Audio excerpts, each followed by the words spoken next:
1, 2, 3, 4. In this video, I explored a broader topic, gratuity and tipping.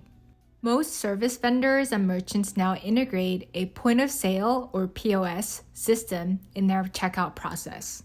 The most iconic ones that you may be familiar with are Square, Toast, and Clover. Perhaps you're buying a drink for your date for the first time. Maybe you're at the checkout line at the cafeteria with your boss. For these 10 seconds, you undoubtedly face pressure when the barista and the people in line can see your screen in front and behind you. With no more tip jars and paper receipts, are POS systems irritating or convenient? Are the screens designed intentionally so that you are pressured to or fall into guilt tipping? With these relatable questions and moments in mind, I analyzed the most iconic point-of-sale platform companies' tipping screens and designed alternative versions that could reduce that social burden you feel at the counter. I also explored ways to make tipping more discreet by integrating with Apple Watch. Hey, you can't take this away from me. The way I hit a melody, the ways bring clarity, running through me. Come on, y'all. Can't take this away from me. Oh, the way I hit a melody, the ways bring clarity. Square's design places tip options as the primary buttons. They're placed at the top in larger fonts.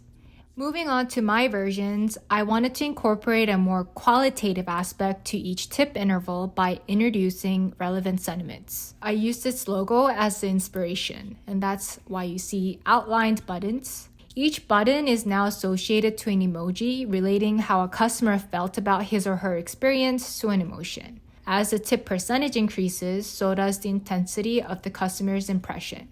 And instead of no tip, I changed the wording to next time so that customers don't feel discouraged or negatively affected by their decision.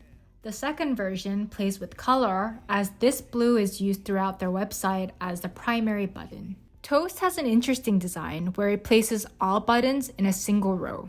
In this screen, the tip options go in descending order from left to right. In my version, I used drop shadows, which was sparsely used throughout their landing page. Clover goes for a darker interface. Using a grid layout, they offer merchants the option to select either a percentage or an amount view. So I just simply upgraded the screen for more consistency. In this last section, I looked at how customers can keep their tipping options private by presetting a default gratuity percentage on their card.